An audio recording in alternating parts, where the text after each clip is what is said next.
रुचिरं शुभदीपितं सकललोकसुखाकरमुज्ज्वलं तेजोज्ज्वलं विकिरणं गिरिधरामि सुमङ्गलं मुदा।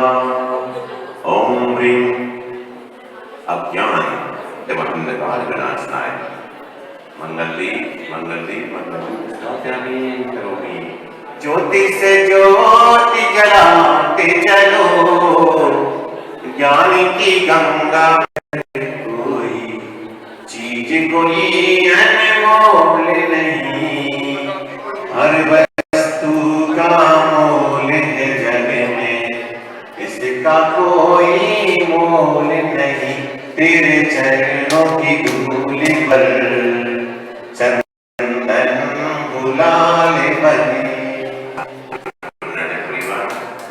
परिवार सामने मराठी जय हो जय हो जय हो।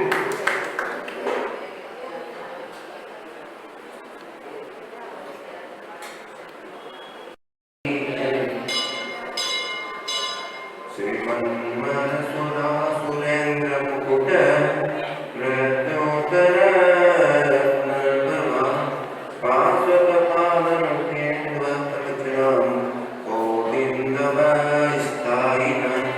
ते सर्वे जिन सिद्ध सुरनुपतास्ते पाठका साधव स्तुत्या योगी जनेश्च पंच गुरुव कुर्वन्तु ते मंगलम कुर्वन्तु मे मंगलम कुर्वन्तु नो मंगलम नित्यं श्रीदिनमङ्गलमिदं सौभाग्यसारं तत्करं कल्याणे सुमहेश्वे सुधीयः तीर्थङ्कराणोस ये श्रीमन्ति पदन्ति केति सुजने धर्माततामिता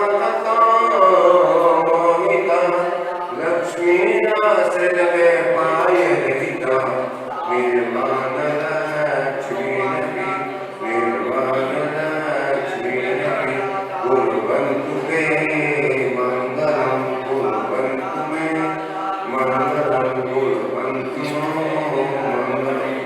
जब लोग पाता करने श्री त्रिभंजन स्वामी महाराज की जय। हे भगवान नमोस्तु नमोस्तु नमोस्तु। रमितोड़े बैठे माडम परम पाणितो देव ओ चामी में सारम सायारणयार्दम नीडम नमो हरिहंताड़म नमो सिद्धाड़म नमो वायुरियाड़म नमो वज्रायाड़म नमो लोहि सविसावूड़म। जब लगातार से परमेश्वर भगवान की आचार्य भगवान कुंद कुंद स्वामी की आचार्य गुरु विराट सागर जी महामुनि राज की कैलाश मुनियातर श्री विश्व सागर जी महामुनि राज की अनंत सामग्री धर्म की जवली परम पूज्य उपाध्याय श्री स्वामी विवेकानंद सागर जी महामुनि राज की समस्त उपाध्याय श्री के संघ की जय गुरुदेव का जय गुरुदेव का जय गुरुदेव का। महानुभाव कल हमें जाना था सुख कहाँ और दुख कहाँ। नयन साथ ग्रंथ में हर गाथा के माध्यम से एक अलग ही संदेश आचार्य भगवान देते हैं। आज 31वीं नंबर गाथा है जिसमें पात्र अपात्र का विवेक आवश्यक है। इस बात की व्याख्या हम बताते हैं। पत्य विना दानम या सुपुत्र विना बोधनम महाक्षेत्रम चित्त विना वैगुण चारित्रम निकारणम जाने। आचार्य भगवान कहते हैं पत्य विना दानम, पत्य मतलब सुपात्र, बिना दान मतलब सुपात्र के बिना दान। सुपुत्र बिना बहुधड़म, सुपुत्र के बिना बहुत सारा धन। महाखेतम, महाखेत मतलब मकान, जमीन, जायदाद। अगर सुपुत्र नहीं है वो सब नष्ट कर देगा।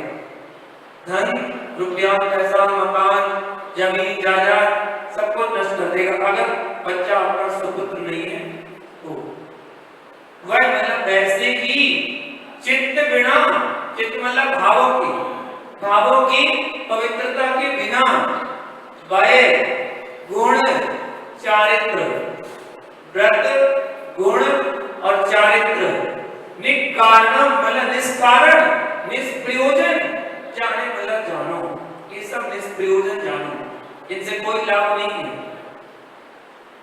आचार्य भगवान कहते हैं जिस प्रकार सुशील पुत्र के बिना, सज्जन पुत्र के बिना आप बहुत सारा धन आपका व्यर्थ होता है, जमीन जायदाद सब निरर्थक होती है, और भावों की निर्मलता के बिना आपका व्रत, गुण, चारित्र सब निष्फल होता है। उसी प्रकार से सुपात्र के बिना दान का कोई महत्व नहीं रहता है, क्योंकि दान की शोभा सुपात्र से और धन की शोभा सुपुत्र से और व्रत, गुण, चारित्र की शोभा परिणामों की पवित्रता से होती है।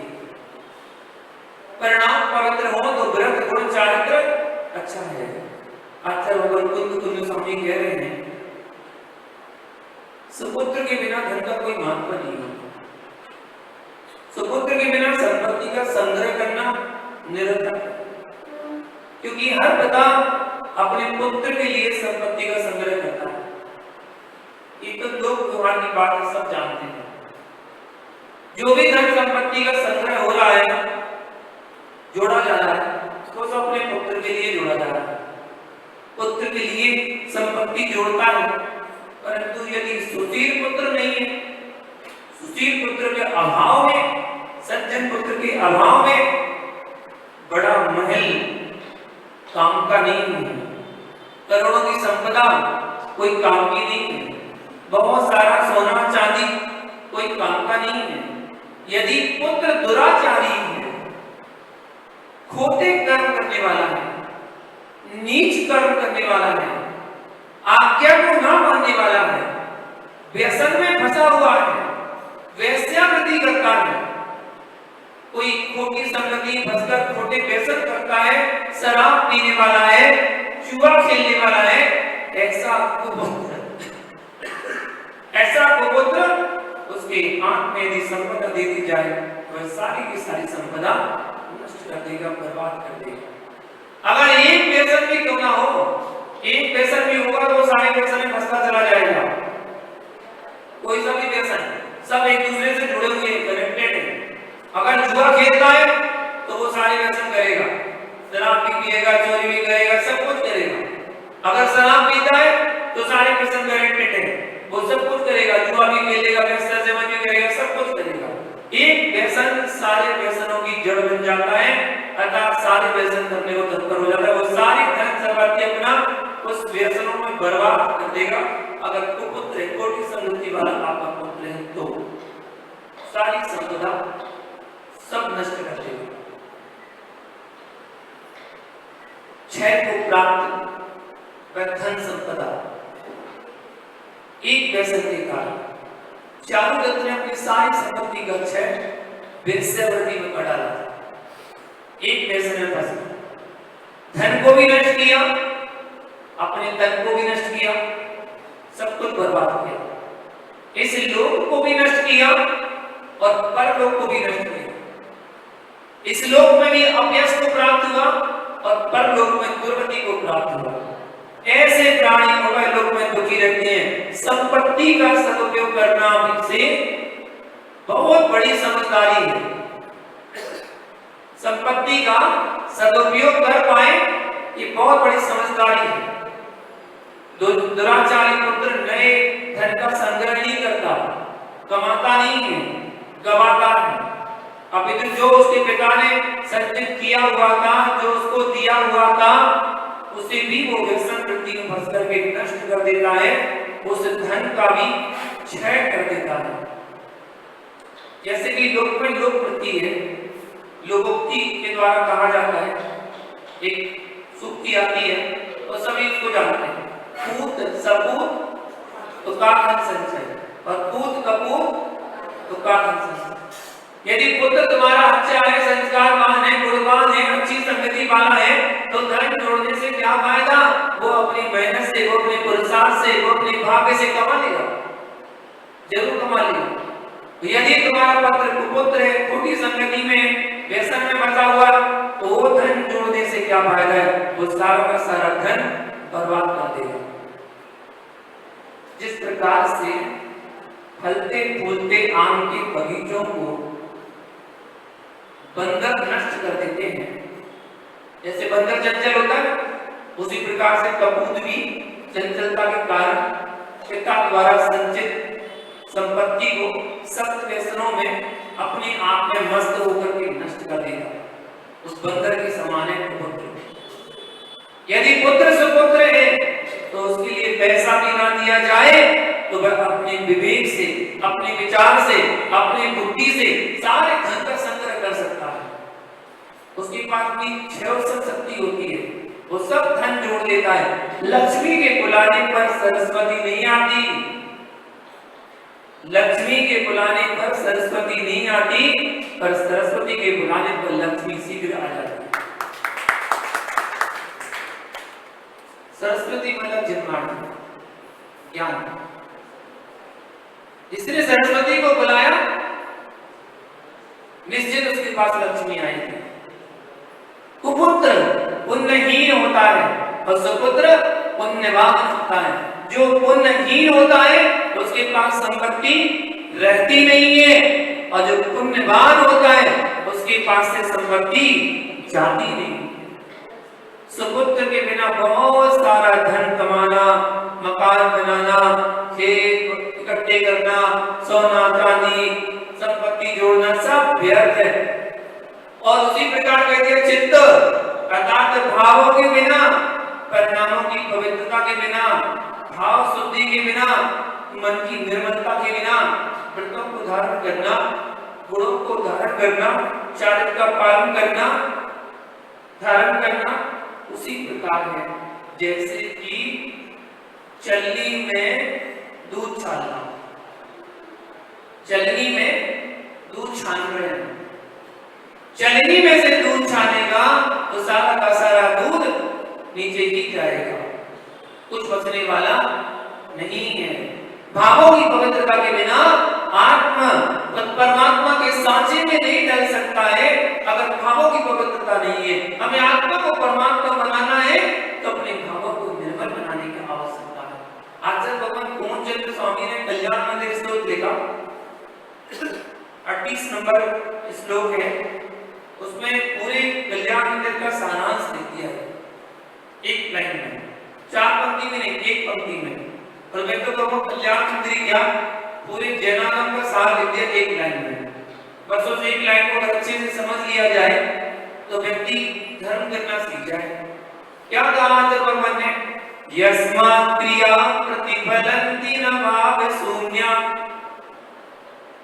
एक लाइन में सारांश दे दिया, भाव शून्य क्रिया फलदायी नहीं होती है। आप कोई भी क्रिया कर लेना, अगर कोई भी क्रिया की वो क्रिया फल देने वाली नहीं है, अगर वो बिना भाव से कर रहे हैं, बिना भाव से की हुई क्रियाएं फल देने वाली नहीं है।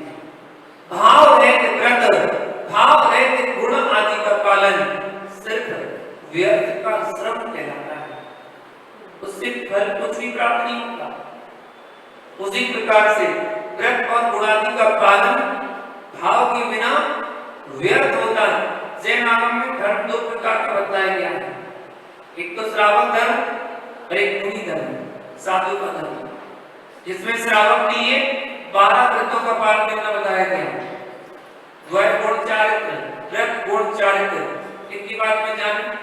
व्रत 12 प्रकार के व्रतों की व्याख्या श्रावकों के लिए बताई गई है कि 12 प्रकार के व्रत पालन करना चाहिए। 5 अनुव्रत, 3 गुण व्रत और 4 शिक्षा व्रत। इस प्रकार से श्रावकाचार में इन 12 व्रतों को वर्णन प्रतिपादित किया गया है। और मूलाचार में साधु के 5 महाव्रत, पांचवा व्रत आदि, और 13 प्रकार का चारित्र बताया गया है। श्रावक के लिए 8 प्रकार के मूल गुणों का पालन बताया गया है। श्रावक के 8 मूल गुण हैं तो मुनिराज के 28 मूल गुण हैं। श्रावक के 12 व्रत हैं, मुनिराज के 5वां व्रत है, इनका पालन करना बताया गया। श्रावक एक देश चारित्र का पालन करता है और साधु सकल चारित्र का पालन करता है। चारित्र के बिना निर्वाण की प्राप्ति नहीं हो सकती है।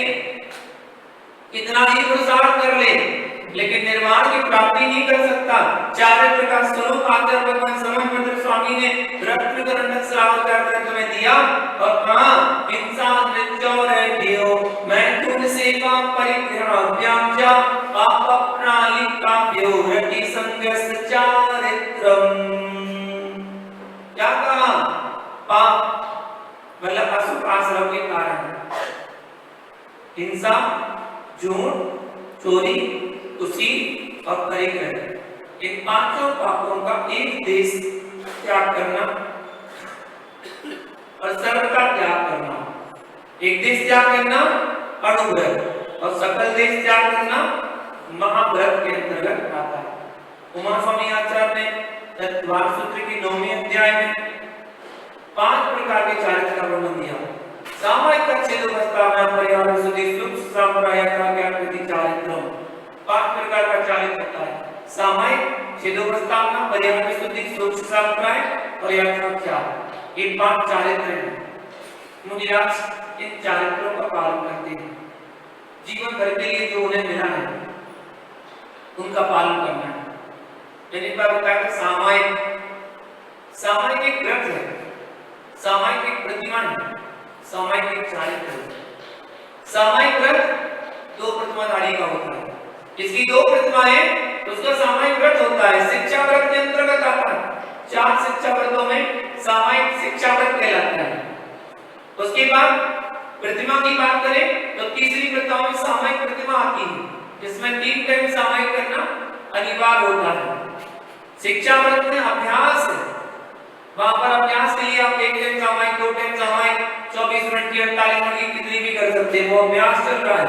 लेकिन जब 3 प्रतिमाधारी हो जाओगे तो तीनों टाइम की सामायिक करना अनिवार्य हो जाएगा और 48 मिनट की सामायिक करना अनिवार्य है। ये तीसरी प्रतिमा। तो श्रावक व्रत का पालन करता है और प्रतिमा का पालन करता है। इसके परे ऊपर सामायिक चारित्र का है और चारित्र का कोई समय नहीं होता। चारित्र 1 घंटे के लिए नहीं, 1 दिन के लिए नहीं, 1 महीने के लिए नहीं, 1 साल के नहीं। चारित्र तो जब लिया जाए तो जीवन पर्यंत के लिए लिया जाता है, वो सामायिक चारित्र कहलाता है। तो मुनिराज सामायिक चारित्र धारण करते हैं। व्रतों का पालन करना, गुणों को धारण करना और चारित्र का पालन करना, निश्चित जब तक भावों की निर्मलता नहीं है ये सब व्यर्थ है, ये सब बेकार है। चारित्र के बारे में जाने पहले सामायिक चारित्र है। संपूर्ण सामर्थ्य योग के त्याग को सामायिक चारित्र कहते हैं। जहां मुनिराज 24 घंटे अपने सत्ता भाव में रहते हैं वो सामायिक चारित्र कहलाता है। समता सर्वभूतेषु संयमे शुभ भावना आर्त क्रोध परित्याग तद्धि सामायिक। सभी जीवों के प्रति सत्ता भाव, संयम की शुभ भावना रखता है और आर्त ध्यान क्रोध का परित्याग करता है। वही तो सामायिक। जीवन मरने लावाला है संजोग पे जो किया बंधु सुख का तो संधा समय मान। संधा सामायिक क्या है? जीवन हो या मरण हो, सुख हो या दुख हो, लाभ हो या अलाभ हो, संयोग हो या वियोग हो, शत्रु हो या मित्र हो, अनुकूलता हो या प्रतिकूलता हो, सभी स्थितियों में क्या रखना? समता भाव। यही तो सामायिक 24 घंटे सामायिक करते हैं मुनिराज, क्योंकि वो सामायिक चारित्र के धारी है। सामायिक चारित्र उन्होंने धारण किया है। दूसरा चारित्र होता छेदो प्रस्तावना, प्रमाद बस। यदि चारित्र में दोष लग जाते हैं तो दोषों को प्रायश्चित के द्वारा दूर करके निर्दोष चारित्र धारण करना ये छेदो प्रस्तावना चारित्र कहलाता है। इसमें प्रायश्चित के रूप में आचार्य के गुरु दीक्षा का छेद भी कर देते, दीक्षा का छेद करके पुनः दीक्षा देंगे, नवी दीक्षा बौद्ध की दीक्षा कहलाएगी, पुरानी दीक्षा सब समाप्त कर देते हैं। कुछ जघन्य छोटे मोटे रास्ते देते हैं आचार्य भगवान, तो 2 दिन के लिए दीक्षा छेदन करते हैं। 2 दिन के लिए आप छोटे साधु बन गए, छोटे साधु को भी पीछे बैठोगे आप, 2 दिन 5 दिन 7 दिन 10 दिन 1 महीना, जितने छोटे साधु पहले निकलेंगे आचार्य आप सबसे बाद में निकलेंगे, ये प्रायश्चित होता है। तो प्रायश्चित स्वरूप आचार्य अपने शिष्यों को देते हैं, तो छिदों का स्थापना चारित्र कहलाता है। परिहार विशुद्धि, जिस चारित्र में जीव हिंसा का त्याग हो जाने से विशेष शुद्धि प्राप्त होती है, उसको परिहार विशुद्धि चारित्र कहा जाता है, जिससे जीव हिंसा नहीं होती है। सूक्ष्म संपन्न चारित्र, अत्यंत सूक्ष्म योग दशा का उदय रहने पर जो चारित्र होता है उसे सूक्ष्म संपन्न, और यथा ज्ञान चारित्र संपूर्ण मोहिनीकरण का क्षय अथवा उपशम से आत्मा के जो शुद्ध स्वरूप में स्थित होने को यथा ज्ञान चारित्र कहते हैं, जो ज्ञान मार्ग में स्थान में होता है इत्यादि। चारित्र के भेद और स्वरूप को जानना चाहिए, जो आचार्य भगवान ने व्रत के माध्यम से हमें देने का प्रयास किया है। भाव रहित चारित्र मुक्ति का कारण नहीं है। मुनि तो बन गए लेकिन भाव नहीं है, मुनि बन गए। अब आप कहें कि मुनि कैसे बन जाते हैं जब भाव नहीं है? बन जाते हैं अपनी यश फैलाने के लिए, अपनी ख्याति फैलाने के लिए, अपनी प्रशंसा सुनने के लिए, अपने नाम को बढ़ाने के लिए मुनि बन जाते हैं, लेकिन चारित्र का पालन नहीं कर पाते हैं, चारित्र पर श्रद्धा नहीं है, विश्वास नहीं है, तो एक बार क्या 2 बार क्या अनंत बार मुनि बन जाएगा, तब भी अपनी आत्मा का कल्याण नहीं कर पाता है, चतुर्गति भ्रमण ही करता रहता है। इसलिए तो दौलत राम जी को लिखना पड़ा आगम की बात अपने शब्दों में, मुनि बैठता है अनंत बार गृह बधो बजावे, अनंत बार गृह जन्म ले लेता है, लेकिन चतुर्गति भ्रमण नहीं छूट पाता है। कोई भव्य मुनि बनता है तो अधिक से अधिक 2-3 भाव में मोक्ष हो जाता है, मध्यम 7-8 भाव में मोक्ष तो हो ही जाता है, और जगन 32 भाव में तो मोक्ष हो ही जाता है। अगर भव्य है तो, और अभव्य बनते रहो, इतनी बार भी मुनि बनते रहो, चारित्र को धारण करते रहो, वो भाव रहते हैं तो कोई फल देने वाले नहीं। आचार्य भगवान कुंद सामने प्रतिपादित किया है, सुपुत्र के बिना बहुत सारा धन और भाव के बिना चारित्र निष्फल है। उसी प्रकार से पात्र के बिना दिया गया दान व्यर्थ होता है। जिस प्रकार पानी का मंथन करने से घी की इच्छा करना मिल जाएगा, पानी का मंथन करेंगे घी मिलेगा। पानी का मंथन करने से घी की इच्छा करना, पत्थर पर बीज का वपन करने से धान्य की इच्छा करना, बालू को बेलने से तेल की इच्छा करना, चलनी में पानी भरना व्यर्थ होता है। उसी प्रकार से सुपात्र के बिना दान दिया गया दान व्यर्थ होता है, कोई काम का नहीं होता। जिस प्रकार बकरी के गले में स्तन होते हैं, आपने देखा कभी? बकरी के गले में स्तन अलग से लटकते हैं, किसी किसी को होते हैं, हर एक को नहीं होते। देखिए याद है? हाँ, जिस प्रकार बकरी के गले में स्तन व्यर्थ होते हैं, केवल दिखावे के होते हैं, लटकते हैं बस केवल को, किसी किसी को बन जाते हैं, उसमें दुग्ध नहीं होता है। उसी प्रकार सुपात्र के बिना दान व्यर्थ होता है, पात्रता के बिना किसी भी वस्तु की कीमत नहीं होती है, पात्रता के बिना कोई भी प्रिय नहीं होता है। सुपात्र के बिना दिया गया दान सिर्फ धन का अपव्यय ही करना होता है, समाप्त करना, धन को खत्म करना, क्योंकि दान की शुरुआत किससे होती है? सुपात्र से। दान थोड़ा दो, पर किसको दो? सुपात्र को दो, सोचकर देना चाहिए, क्योंकि अपात्र के लिए दिया गया दान कैसा है? विधवा स्त्री के श्रृंगार के समान है।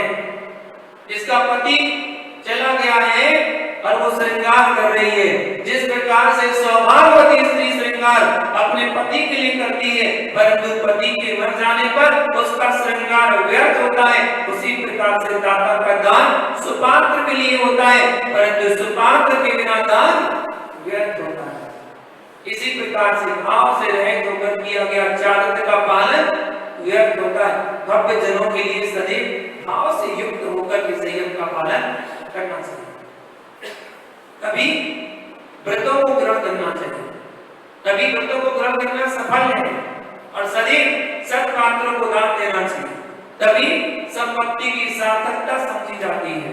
दान धर्म के बिना संपत्ति विपत्ति बन जाती है, दान के बिना संपत्ति सदैव विपत्ति बन जाती है, संकट बन जाती है, विपदा पैदा करती है, क्योंकि दान धर्म करने से आने वाली विपदाएं रुक जाती है, थम जाती है। इसलिए सदैव सोच के समझ के सुपात्र को खोज के हमें दान देना चाहिए। ज्ञानी का परम विवेक, ज्ञानी का परम विवेक है। विवेकी व्यक्ति तीन लोक में यश को पाता है, तीन लोक के सारभूत सुखों को प्राप्त करता है। इसलिए सदैव भक्त जनों के लिए हमें सब पात्रों को मुक्त हाथों से भक्ति भाव से दान देना चाहिए। संसार समुद्र के दुखों से मुक्त होना चाहिए, कर्मों के बोझ को उतार करके दूर फेंक देना चाहिए। मोक्ष मार्ग की यात्रा कभी सुगम बनेगी। हम मोक्ष तो जाना चाहते हैं कि मोक्ष जाने, लेकिन मोक्ष जाने के उपाय नहीं करना चाहते। जो उपाय से मोक्ष की प्राप्ति होती है वो नहीं करना चाहते। समझो, विवेक पूर्वक कार्य करो, यही इस संसार से पार होने का सरल उपाय है, क्योंकि विवेक ही धर्म है। श्रावक के लिए सबसे बड़ा धर्म यदि कोई है तो विवेक धर्म है। समझना, हम दान तो देते हैं, लेकिन दान देने के बाद अपनी यश गाथा गाते हैं। हमने दिया, हमने किया, हमने ऐसा किया, हमने वो किया, हमने ये करवाया, हमने वो करवाया, यश गाथा गाते हैं। दिया, जो दे दिया भूल जाओ, वो निर्माण हो गया। जो आपने दे दिया वो निर्माण हो गया, उस निर्माण के बारे में विचार मत करो कि उसका क्या होगा। जो जैसा करेगा वैसा फल भोगेगा। हमारा काम देना था, हमने दे दिया, बस इतना सा समझना। इसी बात को आचार्य भगवान गोविंद स्वामी भक्ति संग्रह गाथा में कहते हैं कि जो निर्माण धर्म का भोग करता है दुष्परिणाम को भोगता है। दुष्परिणाम कैसे? जीर्णोद्धार पैठा चिरपूया तिष्ठ बंधन शेष धर्म, जो भुंजई सो भुंजई जिनुद्दिष्टं निरहकई दुःखम। आचार्य भगवान कहते हैं जीर्णोद्धार, जीर्णोद्धार मतलब जो जीर्णोद्धार, प्रतिष्ठा, प्रतिष्ठा मतलब प्रतिष्ठा, जीर्ण पूजा मतलब जीर्ण भगवान की पूजा, तीर्थ बंधन मतलब तीर्थ यात्रा, वशेष धर्म, वशेष मतलब अवशिष्ट, नरक गई दुखम, पर नरक गति के दुखों को भोगता है। भुंजई मतलब भोगता है। ऐसा किसने कहा है? देखो गाथा में लिखा है जीर्णोद्दिष्टम, किसने कहा? जिनेन्द्र भगवान ने कहा। ये जिनेन्द्र भगवान के वचन है कि ऐसा करने वाला नरक गति को प्राप्त करता है, जो प्राणी दाता के द्वारा दिए गए मंदिर के जीर्णोद्धार के लिए, पंच कल्याण प्रतिष्ठा के लिए, जिनेन्द्र भगवान की पूजा के लिए, तीर्थ यात्रा के निमित्त से दिए गए दान का भोग करता है। वह लोभी, पापी, दुष्ट, पतित, पामर मर करके नरक जाएगा, नरक के दुखों को भोगता है। ऐसा जिनेन्द्र भगवान ने कहा। जिनेन्द्र भगवान की वाणी है, कुनकुन स्वामी तो लिखी है, वाणी तो भगवान की है, उन्होंने बताई तभी तो उन्होंने लिखी है। ये कुनकुन आचार्य का वाक्य नहीं है, ये मेरा आपका वाक्य नहीं है, ये तो भगवान की वाणी है। क्या? दाता के द्वारा अच्छी तरह से न्याय पूर्वक अर्जित किया गया धन जो कि मंदिर के जीर्णोद्धार के लिए दिया गया। ऐसा दान स्वयं खा जाना पाप है, अपने व्यापार में लगा देना पाप है, अपने घर का निर्माण करवाना पाप है। पाप जो मंदिर टूट रहा था, फूट रहा था, या मंदिर की दीवारें गिर रही थी, वेदी का निर्माण के लिए, शिखर के निर्माण के लिए बड़े भाव से दान दिया था श्रावक ने, बड़े भक्ति भाव से। तो देने वाला दाता ने बड़े भाव से दिया था कि इस धन से परमात्मा का मंदिर बनेगा, परंतु लेने वाले ने मंदिर का निर्माण न करा के अपने घर का निर्माण करा दिया। परमात्मा के मंदिर के लिए दाता ने दान दिया था, परंतु परमात्मा का मंदिर नहीं बना। अधर्मात्मा ने अपना घर बनवा लिया। देने वाले ने धर्मशाला के लिए दिया था, परंतु मंदिर की धर्मशाला तो नहीं बनाई, अपने घर की भोजनशाला बनवाने में सारा धन खर्च कर डाला।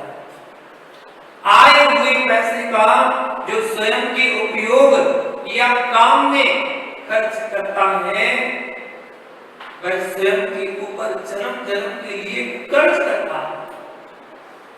जिस निमित्त से पैसा आया है, उसी निमित्त में ही खर्च करना चाहिए। इधर का उधर, उधर का इधर नहीं करना चाहिए। दान का पैसा खाने वाला सदा दुखी रहता है। मंदिर के धन, सोने, चांदी, बर्तन पर कभी अपनी नियत खराब नहीं करना चाहिए। चांदी, सोना, बर्तन देखकर अपनी नियत खराब करो। यदि मंदिर के लिए दान नहीं कर सकते हो तो मत करो, परंतु मंदिर का पैसा तो मत खाओ, क्योंकि निर्माण द्रव काल कूट जहर के तुल्य है। बहुत सारे व्यक्ति ऐसे होते हैं संसार में जो देते नहीं, खाते हैं। देने वाला कितने भाव से देता है, परंतु लेने वाले की नियत खराब हो जाती है। जो मंदिर की संपत्ति पर नियत खराब करता है, उसके भाव खराब हो जाते हैं। आपको भी नहीं करना चाहिए। अगर आपने दान बोला है तो आप तो अपनी तरफ से फ्री हो जाओ, दान दे दो, बाकी वो जाने उनका काम जाने। अगर ये सोच के आप दान नहीं दे रहे कि उसका सदुपयोग नहीं हो रहा है और हम तो नहीं देंगे दान, तो वो तो आपने खा लिया। आपने तो दान कर दिया था, आपने तो बोली में बोल दिया था, पर आप अगर नहीं दे रहे हैं तो आप पैसा खा रहे हैं। इसलिए दिया 2 रुपए 5 रुपए ज्यादा दे दिया करो। अगर बोली आपने 151 की लगाई है तो 155 दे देना, 160 दे देना, लेकिन 150 मत देना, वरना 1 रुपए खाने का दोष लगेगा। आपने मंदिर का 1 रुपए खा लिया, वो आपका फल होगा, आपको उसका फल भोगना पड़ेगा। कुछ ज्यादा दे दोगे तो चलेगा, मंदिर में जाने तो जा रहा है, कोई बात नहीं, लेकिन कम बिल्कुल मत देना। प्रतिष्ठा अथवा किसी धर्मात्मा ने वेदी प्रतिष्ठा के लिए अथवा जिन बिंब पंचकल्याण प्रतिष्ठा के लिए निष्ठा पूर्वक दान दिया, उस देने वाले ने तो भाव से दान दिया, पंचों के हाथों में सौंप दिया। जिसके पास दिया उसने उस धन के लिए अपने कार्य में व्यय कर दिया, अपने कार्य में खर्च कर दिया, मांगने पर मना कर दिया।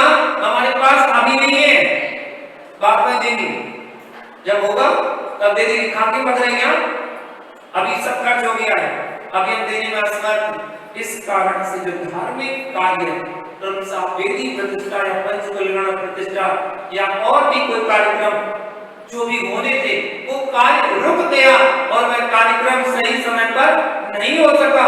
इस प्रकार के इस संसार में खाने पीने वाले लोग बहुत हैं। भूखे मर जाना अच्छा है, भूखे मर जाना अच्छा है, परंतु मंदिर का खाना अच्छा नहीं है। गरीब रहना अच्छा है, परंतु मंदिर के पैसे खाकर के अमीर होना अच्छा नहीं है। एक है पशु अच्छा, जो जंगल में जाकर के घास फूस खाकर अपने जीवन का गुजारा कर लेता है, परंतु वह मनुष्य ठीक नहीं है जो मंदिर का पैसा खाकर अपना जीवन व्यतीत करता है। देखिए, कुछ अपशब्दों का प्रयोग भी व्याख्या में आध्यात्मिक गाथा के माध्यम से भी देते हैं। वो केवल आपको संबोधन करने के लिए, समझाने के लिए कि आप समझें ऐसी ऐसी स्थिति में क्या क्या हो सकता है। आपसे भगवान कहते हैं वह सुअर अच्छा है जो मनुष्य के द्वारा छोड़े हुए निष्ठा को खाकर जीवन व्यतीत करता है, परंतु और मनुष्य श्रेष्ठ नहीं है जो मनुष्य के द्वारा दिया गया दान का पैसा खाकर अपना जीवन व्यतीत करता है। जो व्यक्ति प्रतिष्ठा के लिए आए हुए धन को खाता है वह अपनी प्रतिष्ठा को नष्ट करता है। ऐसी जिन पूजा मतलब जिन पूजा अथवा किसी भक्त ने भगवान की पूजा के लिए दान दिया, परंतु उस धन पर नियत खराब हो जाने के कारण भगवान की पूजा में तो नहीं लगाया, स्वयं की पेट पूजा में लगा दिया। ऐसा होता है, स्वयं की पेट पूजा में लगा दिया, नियत खराब। किसी ने आगे चांदी की लौंग चढ़ा दी, चांदी का श्रीफल चढ़ा दिया, चांदी की द्रव्य चढ़ा दी, नियत खराब हो गई। नियत खराब हो गई, बोले ये माली को नहीं जाएगा, पुजारी को नहीं जाएगा, माली को नहीं जाएगा, फिर बोले तो ट्रस्ट बोर्ड में जाएगा। चांदी की द्रव्य नस्ली कमाल है, चांदी की तो ट्रस्ट में जाएगी, ऐसा तो कहीं विधान नहीं है। जो मंदिर में भगवान के सामने अर्घ बोलकर चढ़ा दी गई वो निर्माण वस्तु हो गई, वो वस्तु और ट्रस्ट की नहीं है, वो वस्तु मालिक की है। जो भगवान की सेवा में तत्पर रहता है उसके पास। क्या मनोवती गजमोती चढ़ाकर वापस ले जाती थी? गजमोती चढ़ा के और फिर वापस ले जाती थी, अगले दिन फिर आके चढ़ाती थी, ऐसी था ना? ऐसा तो नहीं था। गजमोती तुम क्या चढ़ाओगे गजमोती के सामने?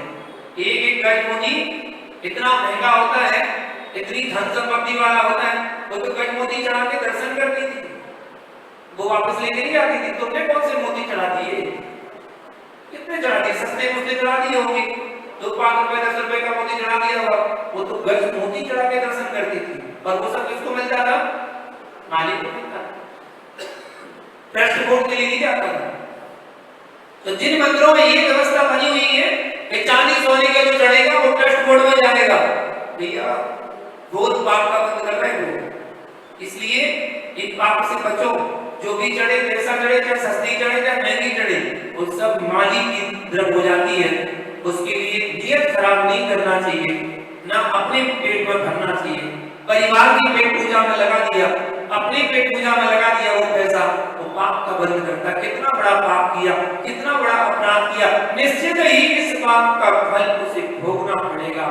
जो मंदिर द्रव्य पूजन पाठ का द्रव्य अर्थात चावल, बादाम, सुपारी, श्रीफल, काजू, किशमिश आदि जो भक्षण करता है या करवाता है, इत्यादि प्रकार से दान में आए हुए धन का भोग करता है, वो महापापी है। एक और शब्द बोला सर्ववन्य, तीर्थ बंधन, तीर्थ की वंदना।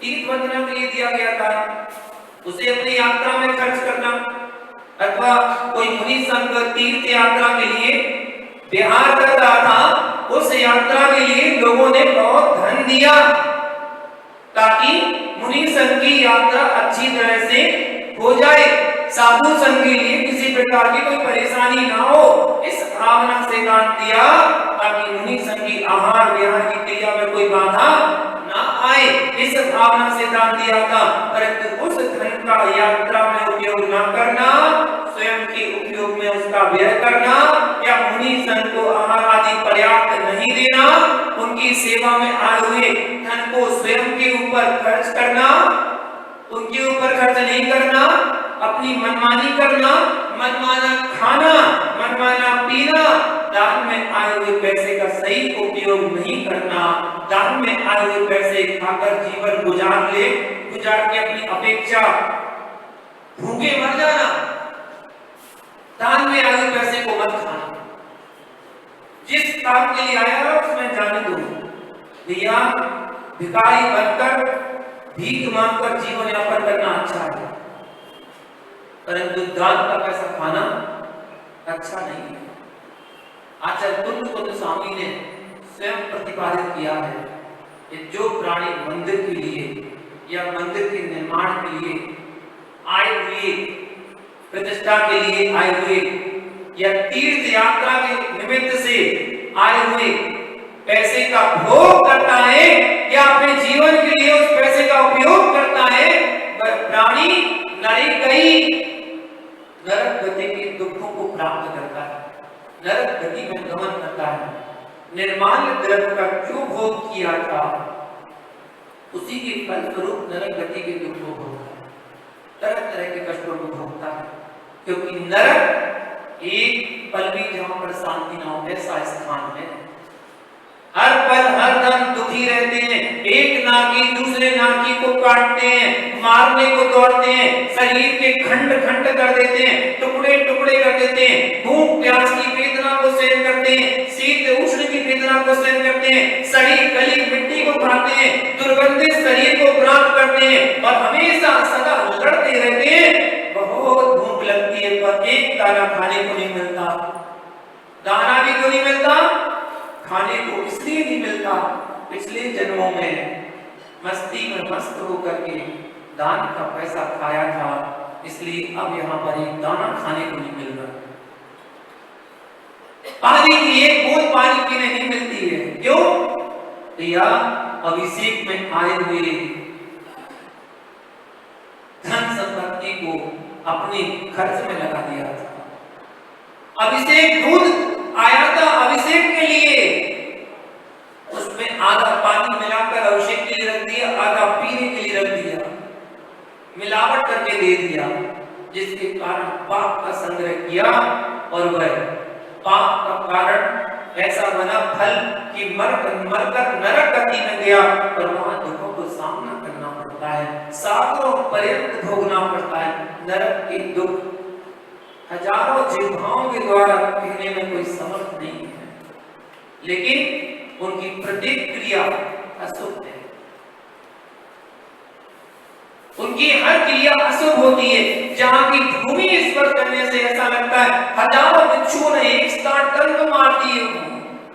आप सोचो वहां पर सातों पर्यंत की आयु विज्ञान की कैसे काटते, और उसके साथ साथ और कमी रह गई असुर कुमार जाति के देव जाते वो परस्पर में आपस में एक दूसरे को नारियों को भिड़ा देते, लड़वा देते हैं, स्वयं दूर खड़े होकर क्या करते हैं, मजे देखते हैं, मजे लेते हैं, आनंद मनाते हैं। जो दान के द्रव्य को भोग करता है वह जीव नरक गति के दुख को भोगता है। नरक गति के दुखों का व्याख्यान आचार्य उमा स्वामी मुनिराज ने तत्वार्थ सूत्र के 3रे अध्याय में दिया है, जब आचार्य भगवान पूज्य बाल स्वामी ने सर्वार्थ सिद्धि की टीका में उसका विशेष वर्णन दिया है। पंडित दौलत राम जी ने छैडाला में नरक गति के दुख प्रथम ढाल में व्यक्त किए हैं, ना कि किस किस प्रकार से दुख को भोगता है। जो व्यक्ति सदा स्वाध्याय करते रहते हैं उन्हें ज्ञान होना चाहिए और सभी गति के सुख दुख सबसे परिचय होना चाहिए। फिर आपको जैसा अच्छा लगे तो वैसा करना। तुमको नाचा तो एक बात बोल देते हैं, जब रुचे तब रुचे, वो अपनी बात बोल देते हैं, सारी वृत्तांत बता देंगे, इससे ऐसा होगा, इससे ऐसा होगा, इसका ये फल होगा, सब बता देंगे। उसके बाद कहते हैं जब रुचे तब रुच जाओ, मतलब अब तुम्हें जो रुचे तो तुम करो, हमने तो बता दिया ऐसा होता है, अब तुम्हें जैसा अच्छा लगे। नरक गति से बढ़कर के अन्यत्र कहीं भी तीव्र दुख नहीं होते, इसलिए सोच करके समझ करके सदा अन्याय और अनिति से बचना चाहिए, न्याय मार्ग पर चलना चाहिए, सत्य मार्ग पर चलना चाहिए। तो दान का पैसा कभी नहीं भोगना चाहिए, दान का पैसा शीघ्र ही दान दे देना चाहिए, जिसने जितना बोला दान दे देना चाहिए। दान के कार्य में कभी भी विलंब नहीं करना चाहिए, या तो बोलो मत, या तो दान बोलो मत, यदि बोला है तो दे देना चाहिए, क्योंकि जितने समय तक आप तक रहेगा ना उतने समय का ब्याज चल रहा है आप पर। किसी से उतना पैसा ब्याज पर लोगे तो ब्याज दोगे कि नहीं दोगे उसका? तो वो मंदिर का पैसा जो आपके पास रखा हुआ है उसका ब्याज लग रहा है। लोग 2 साल 3 साल 5 साल तक पैसे नहीं देते, कहते दे देंगे, हम थोड़ी बक रहे हैं। जैसे हमारे पास रखा, पैसे मंदिर में रखा, बात तो बराबर ही है, रख नहीं तो है, हमारे पास रखा ही तो है, उनके पास से रखा तो है। ऐसे विचार करते हैं। नहीं, जितने समय तक आपके पास वो पैसा रखा है, वो पैसा जहां जहां जिससे स्पर्श करेगा वो भी निर्मल बन जाएगा। निर्मल वस्तु से स्पर्श की गई वस्तु निर्मल बन जाती है, इसलिए उसको स्पर्श मत होने दो। कम बोलो कोई बात नहीं, ज्यादा बोले मतलब जितना है उतना दे दो, खत्म। ये नहीं कि 10,000 रुपए थे 1 लाख बोल दिए, अब कैसे देंगे? बोले 10,000 करके 10 महीने तक देते रहेंगे, 10 महीने तक चलता रहेगा, क्या किस्त चुका रहा है क्या? ये किस्त का काम है। दान में आए हुए धन का अपने उपयोग में व्यय नहीं करना चाहिए और नरक गति जैसे महान दुखों से बचना चाहिए, क्योंकि जो दान के पैसे को भोगता है वह चिरकाल तक नरक गति के दुखों को भोगता है। यदि नरक से छूट भी जाए तो मनुष्य गति को प्राप्त हो जाए, और दरिद्रता उसका पीछा नहीं छोड़ती है। दान